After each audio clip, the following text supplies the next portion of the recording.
Box office దగ్గర ఒక cinema 40 రోజుల వరకు రన్ అవుతుందంటేనే ఇప్పుడదొక పెద్ద అచీవ్మెంట్గా చెప్పాలి.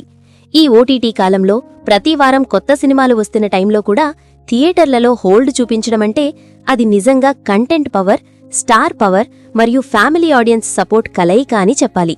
అలాంటి అరుదైన రన్ను కొనసాగిస్తున్న సినిమా మెగాస్టార్ చిరంజీవి నటించిన మన శంకర వరప్రసాద్ గారు. సంక్రాంతి విన్నర్గా మొదలైన ఈ సినిమా మొదటి వారం నుంచే భారీ కలెక్షన్స్ రాబట్టి బ్రేక్ ఈవెన్ను చాలా త్వరగా దాటేసింది. ఆ తర్వాత లాంగ్ రన్లో స్టెడీగా కలెక్షన్స్ సాధిస్తూ ఇప్పుడు 40వ రోజుకి చేరుకోవడం నిజంగా విశేషం. ముఖ్యంగా 4వ వారం తర్వాత కూడా కొన్ని ప్రధాన సెంటర్లలో మంచి హోల్డ్ చూపించడం ట్రేడ్ వర్గాలను ఆశ్చర్యపరుస్తోంది.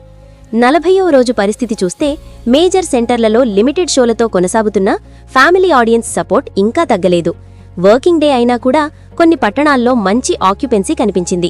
ముఖ్యంగా నైజాం, గుంటూరు, ఈస్ట్, కృష్ణా ఏరియాల్లో ఇంకా స్టెడీ ట్రెండ్ కొనసాగుతోంది. 40వ రోజు తెలుగు రాష్ట్రాల్లో సుమారు 12 నుండి 15 లక్షల రేంజ్లో షేర్ వచ్చిందని ట్రేడ్ అంచనా. గ్రాస్ పరంగా చూస్తే ఇది సుమారు 25 నుండి 30 లక్షల మధ్యలో ఉండొచ్చు. ఇక వరల్డ్ వైడ్ లెక్కలు చూస్తే ఇప్పటికీ సినిమా భారీ మైలురాళ్లు దాటేసింది. 39 రోజుల వరకు ట్రేడ్ లెక్కల్లో సినిమా వరల్డ్ వైడ్ షేర్ సుమారు 182 కోట్లకు చేరుకున్నట్టు సమాచారం. 40వ రోజు కలెక్షన్స్ జోడిస్తే ఇది 182.5 కోట్లకు పైగా చేరే అవకాశముంది. గ్రాస్ పరంగా అయితే 300 కోట్ల మార్క్ను దాటేసి ప్రస్తుతం 305 కోట్ల దిశగా ప్రయాణిస్తున్నట్టు అంచనాలు వినిపిస్తున్నాయి. ఇక ఏరియా వారీగా ఒకసారి చూస్తే నైజాం ఈ ఏరియాలో సినిమా సెన్సేషనల్ రన్ చేసింది. మొత్తం రన్లో 47 కోట్లకు పైగా షేర్ సాధించి భారీ బ్లాక్ బస్టర్గా నిలిచింది. 40వ రోజు నాటికి రన్ పూర్తయినప్పటికీ ఫైనల్ లెక్కల్లో 47.60 కోట్లకు చేరినట్టు సమాచారం. సీడెడ్ ఇక్కడ కూడా మంచి రికవరీ సాధించింది. మొత్తం రన్లో సుమారు 23 కోట్లకు దగ్గరగా షేర్ సాధించింది. 40వ రోజు నాటికి సీడెడ్ రన్ పూర్తయినట్టే. UA, east, west, Guntur, Krishna, Nellore ఈ ఏరియాల్లో కలిపి సినిమా మంచి లాభాలను అందించింది. ముఖ్యంగా ఈస్ట్, గుంటూరు ఏరియాల్లో 4వ వారం తర్వాత కూడా స్టెడీ హోల్డ్ చూపించడం విశేషం. Karnataka plus rest of India ఇక్కడ రన్ త్వరగా ముగిసినా మొదటి వారం భారీ ఓపెనింగ్స్ వల్ల మంచి షేర్ సాధించింది. ఓవర్సీస్ ఇది మరో హైలైట్. మొదటి వీకెండ్కే బ్రేక్ ఈవెన్ దాటేసి మొత్తం రన్లో 19 కోట్లకు పైగా షేర్ సాధించింది. గ్రాస్ పరంగా చూస్తే 43 కోట్ల మార్క్ను దాటేసింది.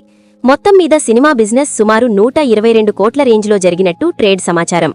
ఇప్పుడు 182 కోట్లకు పైగా షేర్ సాధించడమంటే దాదాపు 60 కోట్లకు పైగా ప్రాఫిట్ అందించింది.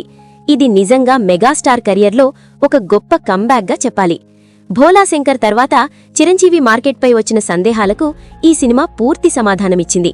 కంటెంట్ సింపుల్ ఫ్యామిలీ డ్రామా అయినా ఎమోషనల్ కనెక్ట్ బలంగా ఉండడం, పాటలు, డైలాగులు మరియు మెగాస్టార్ స్క్రీన్ ప్రెజెన్స్ కలిసి వచ్చి సినిమా లాంగ్ రన్ సాధించింది. 40వ రోజు కూడా థియేటర్లలో రన్ కొనసాగడమంటే అది ఫ్యాన్సే కాదు, న్యూట్రల్ ఆడియన్స్ కూడా సినిమా చూసేందుకు రావడం. ముఖ్యంగా వీకెండ్ అడ్వాంటేజ్ ఇంకా ఉపయోగపడుతోంది. ఈ వీకెండ్తో కలిపి మరో 1-2 కోట్ల వరకు గ్రాస్ జోడించే అవకాశం ఉంది. ఇక రాబోయే రోజుల్లో కొత్త పెద్ద సినిమాలు రిలీజ్ అయ్యే వరకు లిమిటెడ్ స్క్రీన్స్లో అయినా సినిమా కొనసాగుతుంది. ఫైనల్ రన్ ముగిసే సమయానికి వరల్డ్ వైడ్ షేర్ 183 కోట్లకు చేరినా ఆశ్చర్యపోవాల్సిన పనిలేదు. గ్రాస్ పరంగా అయితే 310 కోట్ల దగ్గరగా ఫినిష్ అయ్యే అవకాశాలు కనిపిస్తున్నాయి. మొత్తం మీద 40 రోజులు పూర్తి చేసుకున్న ఈ సినిమా టాలీవుడ్లో లాంగ్ రన్ కలెక్షన్స్ విషయంలో ఒక మంచి ఉదాహరణగా నిలిచింది.